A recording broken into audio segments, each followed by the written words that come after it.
Welcome to everyone. सभी छात्र छात्राओं का इस यूट्यूब चैनल पर स्वागत है। आइए आज हम बात करते हैं कक्षा 10 बोर्ड क्लास के पेपर के बारे में, जो पेपर दिनांक 16 मार्च 2023 को होने जा रहा है। कक्षा 10 का अंग्रेजी का पेपर। तो कक्षा 10 के इंग्लिश के पेपर में किस प्रकार के क्वेश्चन आने वाले हैं, किस प्रकार के क्वेश्चनों को आपको फेस करना है, सॉल्व करना है। तो आज हम सीधी बात करते हैं सेक्शन सी की। और सेक्शन सी के अंदर आपको ग्रामर के कुछ क्वेश्चन मिलेंगे, कुछ टॉपिक मिलेंगे। तो देखते हैं हम किस प्रकार के प्रश्न आपको वहाँ हल करने पड़ेंगे। तो प्रश्न नंबर 6 के अंदर आपको, क्वेश्चन नंबर 6 में आपको मिलेगा, choose the correct form of the verbs given in the option. और हो सके आपको इन्हीं में से कुछ प्रश्न वहाँ परीक्षा के अंदर मिल जाए, ऐसे के ऐसे प्रश्न आपको मिल जाए। तो देखिए, आपको ये पूरे जो क्वेश्चन है उनको हल करना है। यहाँ क्वेश्चन के आंसर भी आपको बताए जाएंगे। प्रश्न नंबर 1 है, the train blank space before we reached the station. तो यहाँ देखिए डियर स्टूडेंट, सबसे पहले आपको बिफोर से इस सेंटेंस को आइडेंटिफाई करना है कि ये कौन सा टेंस का और कौन सी वर्ब यहाँ आएगी। तो एक ऑप्शन अपने पास में है गो, दूसरा है वेंट, तीसरा है हैड गॉन और चौथा ऑप्शन अपने पास में है गॉन। तो यहाँ देखिए रीच्ड सेकंड फॉर्म पहले से आ रही है और बिफोर इस सेंटेंस के अंदर आ रहा है, तो इसका मतलब ये पास्ट परफेक्ट टेंस के बारे में बात कर रहा है। तो पास्ट परफेक्ट टेंस के अंदर हम हैड गॉन का प्रयोग करते हैं, यानी कि यहाँ सी ऑप्शन अपना सही होगा और यहाँ इसका करेक्ट आंसर हो जाएगा हैड गॉन। फिर आगे बढ़ते हैं हम प्रश्न नंबर 2 की ओर। ही खालिस्तान blank space school last year. तो लास्ट ईयर आप सबको पता है डियर स्टूडेंट कि लास्ट ईयर आता है पास्ट इंडेफिनेट के अंदर, और पास्ट इंडेफिनेट के अंदर हमें सेकंड फॉर्म का प्रयोग करना होता है। तो चारों ऑप्शन में से सेकंड फॉर्म है बी ऑप्शन में, यानी कि लेफ्ट। तो ये हो जाएगा he left school last year. फिर नेक्स्ट क्वेश्चन है, he usually blank space Rajasthani speak, speaking, speaks और इज स्पीकिंग। तो यहाँ यूजुअली आ रहा है। यूजुअली से आप इसको आइडेंटिफाई कर लोगे कि यूजुअली आता है प्रेजेंट इंडेफिनेट के अंदर, और प्रेजेंट इंडेफिनेट के अंदर वर्ब की फर्स्ट फॉर्म के साथ एस या यस लगता है। तो यहाँ आपका ऑप्शन हो जाएगा सी, यानी कि स्पीक्स। फिर नेक्स्ट क्वेश्चन नंबर 4 है, we blank space to the cinema tomorrow. अब यहाँ टुमारो दिया गया है, तो टुमारो से आप पहचान जाओगे कि आपका जो सेंटेंस है वो फ्यूचर इंडेफिनेट टेंस का है। और फ्यूचर इंडेफिनेट टेंस के अंदर वर्ब की फर्स्ट फॉर्म आती है और वी के साथ में हम सेल का प्रयोग करते हैं। तो यहाँ पर सही ऑप्शन हो जाएगा सेल गो, यानी कि सी। और इस प्रकार के आपके 4 प्रश्न आएंगे और चारों जो प्रश्न है वो एक एक मार्क्स के होंगे, यानी कि इस प्रकार से आपके 4 जो नंबर है वो पक्के हो जाएंगे। फिर क्वेश्चन नंबर 7 आपको मिलेगा, चेंज द इनडायरेक्ट स्पीच। यानी कि दिया गया जो सेंटेंस है वो आपको इनडायरेक्ट स्पीच के अंदर बदलना है। और इनडायरेक्ट स्पीच में किस प्रकार से बदलना है, आइए हम वो देखते हैं। जैसे फर्स्ट अपने पास सेंटेंस है, the teacher said honesty is the best policy. अब इसको हमें इनडायरेक्ट में बदलना है, तो हम इसको चेंज करेंगे द टीचर सेड, यानी सेड का सेड ही रहेगा। क्यों? क्योंकि सेड के बाद में कोई ऑब्जेक्ट नहीं है, इसलिए कंजक्शन के रूप में दैट जुड़ेगा। फिर उसके बाद में honesty is the best policy, फिर इज का यहाँ इज ही रहेगा। क्यों रहेगा? क्योंकि honesty is the best policy एक प्रोवर्ब है, कहावत है, इसलिए यहाँ पर इसमें किसी प्रकार का कोई चेंजेज नहीं होता। और कोई भी प्रोवर्ब आती है तो उसमें कोई चेंजेज नहीं होता है। क्वेश्चन नंबर 2 है, he said to me please help me. तो ये हो जाएगा he requested me, he requested मी। और इसके बाद में यहाँ कंजक्शन के रूप में क्या आएगा? टू आएगा। प्लीज हट जाएगा। क्यों हट जाएगा? क्योंकि ये रिक्वेस्टेड हो गया। और हेल्प का हेल्प हो जाएगा, और मी जो है वो किस में चेंज हो जाएगा? हिम में चेंज हो जाएगा। तो ये हो जाएगा he requested me to help him. ये इस प्रकार के सेंटेंस आपको ऐसे आपकी एग्ज़ाम के अंदर आपको हल करने होंगे। फिर इसके बाद में कुछ क्वेश्चन आपको जो है वो कंजक्शंस के दिए हुए मिलेंगे। तो कंजक्शन वाले जो प्रश्न है वो आपको कैसे हल करने, इनके बारे में हम देखते हैं, बात करते हैं। तो क्वेश्चन नंबर 8 है, री right the following sentences using connectives given in the brackets. कि यहाँ आपको ब्रैकेट में दिए गए कंजक्शन का प्रयोग करके सेंटेंस को रीराइट करना है, फिर से लिखना है। क्वेश्चन नंबर फर्स्ट है, the teacher is sleeping in the hostel, the students are sleeping in the hostel not only but also का प्रयोग आपको यहाँ करना है।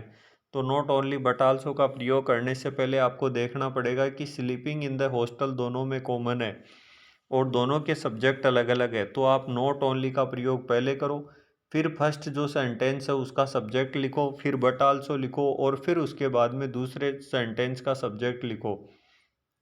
और दूसरे सेंटेंस का सब्जेक्ट लिखने के बाद में नॉट ओनली बट आल्सो की जो हेल्पिंग वर्ब होती है वो बट आल्सो के बाद दिए गए सब्जेक्ट के अनुसार आती है, इसलिए यहाँ स्टूडेंट्स जो है प्लूरल है तो आर आएगा, are sleeping in the hostel हो जाएगा। तो ये सेंटेंस आपका बन गया, not only the teacher but also the students are sleeping in the hostel.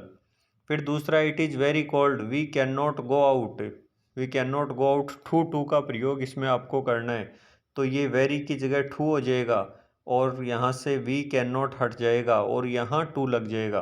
तो ये हो जाएगा it is too cold to go out. It is too cold to go out, ये सेंटेंस हो जाएगा। नेक्स्ट फिर जो कंजक्शन का ऑपरेशन है वो है the food was too hot to eat. यहाँ सो दैट का प्रयोग आपको करना है।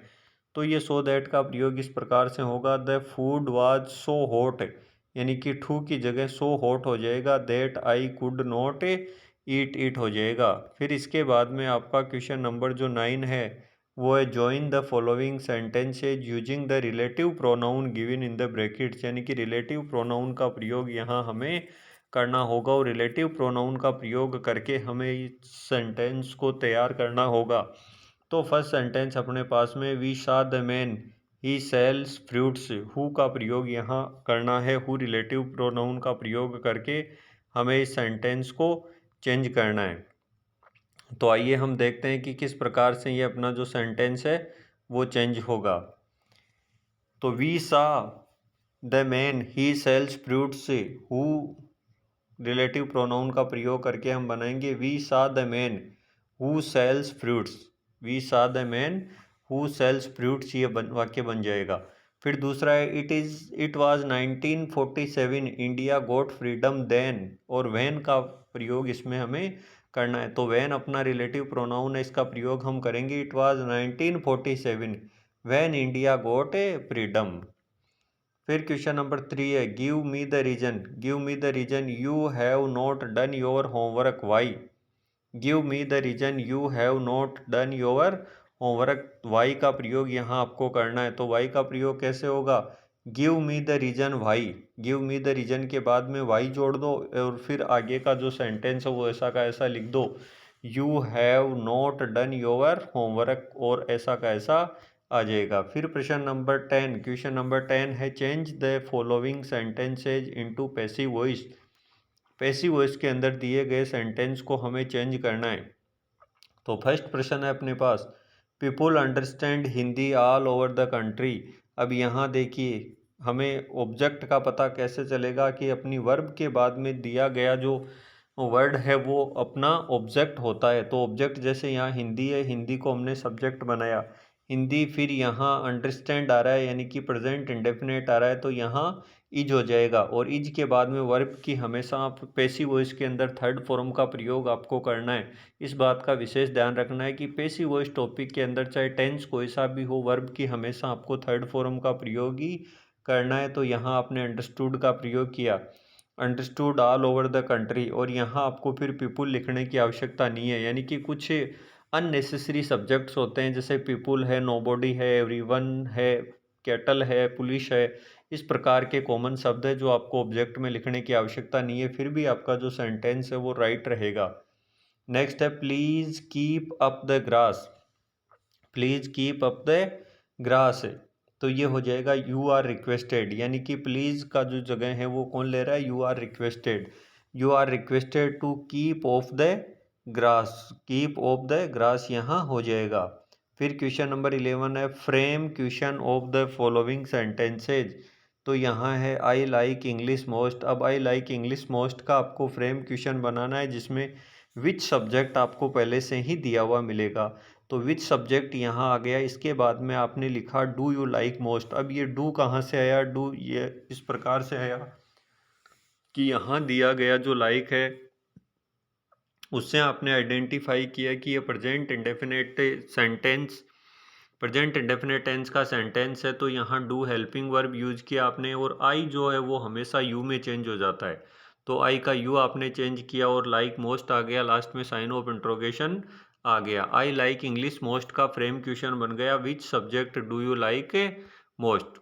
इसके बाद में add question tag to the statement given below, add question tag to the statement given below, यहाँ आपको क्वेश्चन टैग ऐड करना है। It is raining outside, it is raining outside है, इसका टैग क्वेश्चन बनेगा इजंट इट, यानी कोई भी अफर्मेटिव जो क्वेश्चन टैग होता है उसका जब हम आंसर तैयार करते हैं तो वो नेगेटिव बनता है, और नेगेटिव क्वेश्चन टैग पहले से अपने पास में है तो उसका जब हम आंसर प्रश्न बना रहे हैं तो वो अफर्मेटिव के अंदर बनता है, यानी कि इसमें अपोजिट सीक्वेंस के अंदर चलता है। तो इस प्रकार से ये ग्रामर के टॉपिक के जो क्वेश्चन है, इस प्रकार के प्रश्न आपको बोर्ड एग्जाम के अंदर हल करने के लिए मिलेंगे, तो आप इनको ध्यानपूर्वक तरीके से फिर से एक बार देखें, समझें, और इनसे मिलते जुलते प्रश्न आपको परीक्षा के अंदर मिलेंगे। आशा करता हूं कि मैं परीक्षा में आपको अच्छे अंक मिले। इन्हीं शुभकामनाओं के साथ में आपका बहुत बहुत धन्यवाद।